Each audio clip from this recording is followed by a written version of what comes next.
Movie के start होते ही हम एक लड़की जुनवू को देखते हैं जो एक फ्लैट में अपने पेरेंट्स और एक सिस्टर के साथ रहता था। वो अपना पूरा दिन अपने फ्रेंड्स के साथ लाइव वीडियो गेमिंग में स्पेंड करता था। उसे पबजी गेम का बहुत क्रेज था और उस दिन भी वो उसी में बिजी होता है, लेकिन उसकी फैमिली घर पर नहीं होती। तभी गेम खेलने के दौरान न्यूज पर एक रिपोर्ट आती है कि सियोल सिटी में एक वायरस फैल गया है और उससे इन्फेक्टेड होकर लोग एक दूसरे को ही काट रहे हैं। ये वायरस इस हद तक फैल चुका है कि गवर्नमेंट के कंट्रोल से भी बाहर हो गया है और जो लोग सरवाइव कर गए हैं उन्हें बचने के लिए कोई रास्ता नजर नहीं आ रहा। ये न्यूज सुनकर वो अपने अपार्टमेंट की बालकनी से बाहर देखता है कि वहाँ पर इन्फेक्टेड लोग बुरी तरह एक दूसरे को काट रहे हैं और वो सारी सिचुएशन देखकर वो काफी घबरा जाता है। असल में वो वायरस ज़ॉम्बी वायरस था और उसकी वजह से इन्फेक्टेड होकर लोग ज़ॉम्बीज बन रहे थे। अब जैसे ही वो अपने फ्लैट में आता है, उसका एक नेबर जबरदस्ती उसके फ्लैट में घुस जाता है जो जुनवू को उसका वॉशरूम इस्तेमाल करने के लिए बोलता है। और तब जुनवू न्यूज देखता है कि लोग इन्फेक्टेड होकर कैनिबलिस्टिक नेचर शो करवाते हैं, उनकी स्किन बिल्कुल व्हाइट हो जाती है और आईज रेड,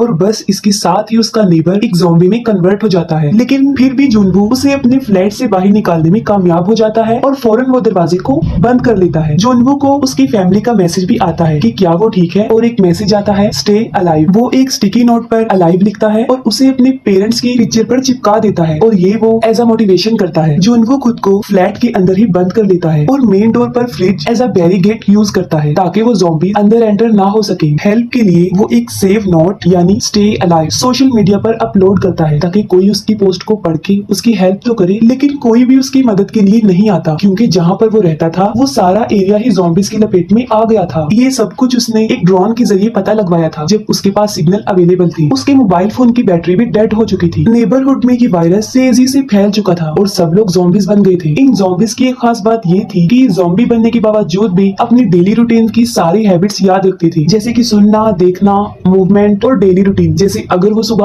ऑफिस जाते थे तो वो ज़ॉम्बीज बनकर भी ऑफिस जा रहे थे। और सुनने में ये ज़ॉम्बीज में एक नया कॉन्सेप्ट लग रहा था। जुनवू को याद आता है कि वो रेडियो के थ्रू हेल्प के लिए किसी को मैसेज भेज सकता है, लेकिन उसके घर में इस किस्म की कोई भी डिवाइस अवेलेबल नहीं थी। वक्त गुजरता जा रहा था और हर रोज जुनवू मदद लाने के लिए वीडियो बनाया करता था और जाहिर है इतने दिन घर में एक कैद की तरह रहने से उसकी सारी फूड सप्लाई के साथ साथ इंटरनेट और नेटवर्क भी नहीं रहता। रात को वो एक पुलिस ऑफिसर को देखता है जो अपनी जान बचाने के लिए उन ज़ॉम्बी से लड़ रही थी, लेकिन वो ज़ॉम्बीज उसे भी मार डालते हैं। वो सब कुछ जुनवू की आंखों के सामने हो रहा था। वो उन ज़ॉम्बीज का ध्यान अपनी तरफ लगाने के लिए उसे बचाने की कोशिश करता है, लेकिन इसका कोई भी फायदा नहीं होता। इसी दौरान एक ज़ॉम्बी मेन डोर को ओपन करके उसकी तरफ आने की कोशिश करता है और तब वो ज़ॉम्बी को लटक कर इस तरह दिखाता है कि जैसे वो नीचे गिर गया हो और उसके साथ ही वो ज़ॉम्बीज नीचे गिरकर मारे जाते हैं, लेकिन जुनवू समझदारी का मुजाहिरा करते हुए बच जाता है। अब इन ज़ॉम्बी से तो वो जान बचा लेता है, लेकिन फिर वो देखता है कि घर में खाने की सब चीजें खत्म हो गई हैं और तब वो ड्रिंक करके अपना गुजारा चलाता है। स्टार्टिंग में उसे अच्छा फील होता है, फिर उसे इल्यूसिनेशंस होते हैं कि उसकी फैमिली घर आ गई है, सब कुछ नॉर्मल हो गया है, लेकिन असल में ऐसा कुछ भी नहीं हुआ था। सडन उसकी मोबाइल फोन का नेटवर्क रिस्टोर होता है और उसकी फैमिली की तरफ से एक वॉइस मैसेज आया होता है। वो वॉइस मैसेज एक नॉर्मल इंसान में लास्ट था क्योंकि अब वो भी ज़ॉम्बीज बन चुके थे। वो काफी गुस्से में आ जाता है और घर को तोड़ने लगता है। गुस्से में आकर वो घर का सारा सामान तोड़कर फ्लैट से बाहर आ जाता है, लेकिन इन खतरनाक ज़ॉम्बी से लड़कर उनका भयानक रूप देखकर वो वापस अपने फ्लैट में आ जाता है और बस उसके जहन में एक ही बात घूम रही थी और वो थी स्टे अलाइव। इन ज़ॉम्बीज को देखकर वो ये डिसाइड कर लेता है कि वो ज़ॉम्बी तो बिल्कुल नहीं बनेगा।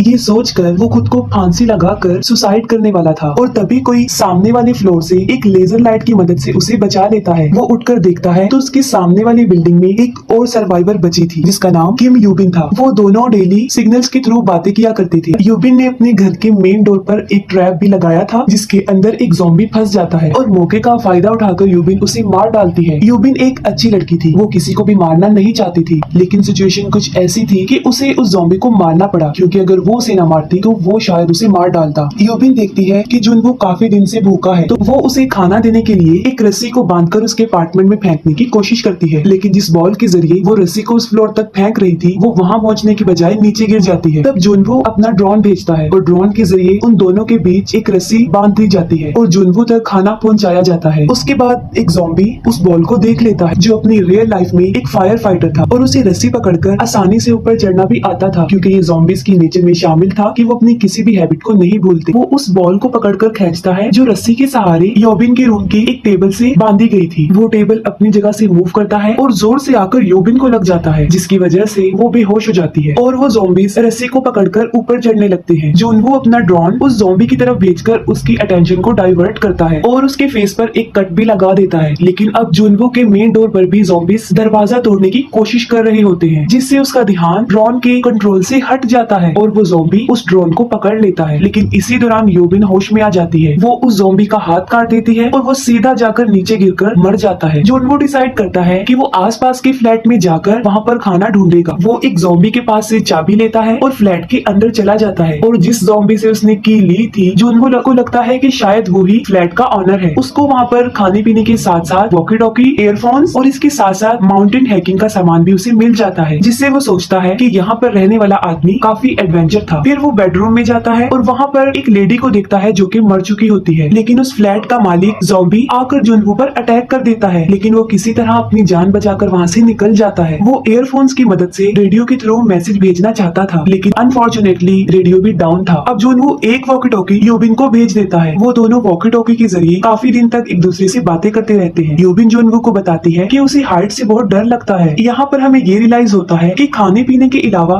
इंसान को किसी के साथ की भी जरूरत होती है, क्योंकि अकेला रहना भी इंसान के लिए कभी कभी किसी नुकसान से खाली नहीं होता। पानी पीने के लिए ये दोनों बाहर कंटेनर्स रखा करते थे और जब बारिश होती थी तो वो कंटेनर्स पानी से भर जाया करते थे। एक दिन बहुत सारे ज़ॉम्बीज उस पूरे अपार्टमेंट में फैल जाते हैं। उन ज़ॉम्बीज के मूवमेंट से ऐसा फील हो रहा था कि जैसे बारिश हो रही है, लेकिन असल में वो उन ज़ॉम्बीज के भागने की आवाज थी। भगदड़ में यूबिन से कुछ चीजें गिर जाती हैं, जिससे साउंड हो जाती है, जिस पर सारे के सारे ज़ॉम्बीज उसी के फ्लैट की तरफ आने लगते हैं। लेकिन तभी जुनवो यूबिन के साथ वाले फ्लैट से अपने घर के लैंडलाइन नंबर से उस पर कॉल कर देता है, जिससे वो सारे ज़ॉम्बीज यूबिन के साथ वाले फ्लैट में चले जाते हैं। यानी इन ज़ॉम्बीज के सुनने की पावर काफी स्ट्रॉन्ग थी। ये दोनों बात करते हैं कि अगर वो यहीं पर ऐसे ही पड़े रहे तो वो एक दिन मर जाएंगे। यूबिन बताती है कि उसने जुनवो की बिल्डिंग के फ्लोर नंबर 8 पर किसी ज़ॉम्बी को भी नहीं देखा, तो वो कहती है कि उन्हें वहाँ जाकर अपने जिंदा रहने के लिए खाने को ढूंढना होगा। वो दोनों नीचे आते हैं और ज़ॉम्बी से उनकी एक बड़ी खतरनाक किस्म की लड़ाई छिड़ जाती है। वो किसी तरह बड़ी मुश्किल से अपनी जान बचाकर लिफ्ट में आते हैं और 8th फ्लोर पर जाते हैं, लेकिन ज़ॉम्बीज जो कि उनका पीछा नहीं छोड़ते वो भी वहाँ पर आ जाते हैं और तब एक अननोन पर्सन वहाँ पर आता है जो उन्हें उन ज़ॉम्बीज से बचा लेता है। वो आदमी उन दोनों को खाना और पानी ऑफर करता है। यूबिन स्टार्ट से ही उस आदमी पर डाउटफुल थी और इसीलिए वो खाना नहीं खाती, लेकिन बाद में उसे मजबूरन खाना खाना पड़ता है। वो आदमी वाकई ही एक ठीक इंसान नहीं होता, वो उन्हें धोखा दे रहा था। उसने उन दोनों के खाने में बेहोशी की मेडिसिन मिलाई हुई थी। उन लोगों के बेहोश होने के बाद वो उन्हें बांध देता है। असल में ये आदमी अपनी ज़ॉम्बी बीवी के लिए यूबिन को एज अ फूड लेकर जा रहा था। वो यूबिन को अपनी ज़ॉम्बी वाइफ के रूम में फेंक देता है, लेकिन तभी जुनवो को होश आता है और वो उस आदमी को गन पॉइंट कर देता है, लेकिन वो फिर भी उसकी नहीं सुनता। यहाँ पर यूबिन समझदारी का मुजाहिरा करती है। वो एक कपड़े के उस आदमी की वॉइस का फेस कवर करके उसे आदमी के ऊपर छोड़ देती है और वो औरत अपने हस्बैंड को ही काट लेती है। अब यूबिन ना चाहते हुए भी उन्हें मार देती है और गोलियों की आवाज सुनकर सारे ज़ॉम्बीज उस फ्लैट की तरफ बढ़ते हैं और तभी यूबिन जुनवो को कहती है कि वो उसे शूट कर दे और तभी उन्हें हेलीकॉप्टर की आवाज आती है। वो दोनों ज़ॉम्बीज का काफी मुकाबला करते हुए बिल्डिंग की छत पर आ जाते हैं, लेकिन अफसोस वहाँ पर उन्हें कोई भी हेलीकॉप्टर नजर नहीं आता। वो चंद बची कुची गोलियों से उन ज़ॉम्बीज को शूट करते हैं और साथ साथ अपने लिए प्रे करते हैं कि वो बच जाएं। और तभी अचानक से वहाँ पर हेलीकॉप्टर सच में आ जाते हैं। उन ज़ॉम्बीज को शूट करते हुए दोनों को सही सलामत हेलीकॉप्टर में बिठा लिया जाता है। वहाँ से निकलते ही सिग्नल भी आ जाते हैं और उनके फ्रेंड्स के आए हुए मैसेजेस देखकर वो खुश हो जाते हैं। दोनों सर्वाइवर अपनी पिक्चर्स को नेट पर अपलोड करके अपनी लोकेशन बताते हैं। फाइनली जुनवो का स्टे अलाइव अब अलाइव बन जाता है और बस इसके साथ ही ये मूवी एंड हो जाती है।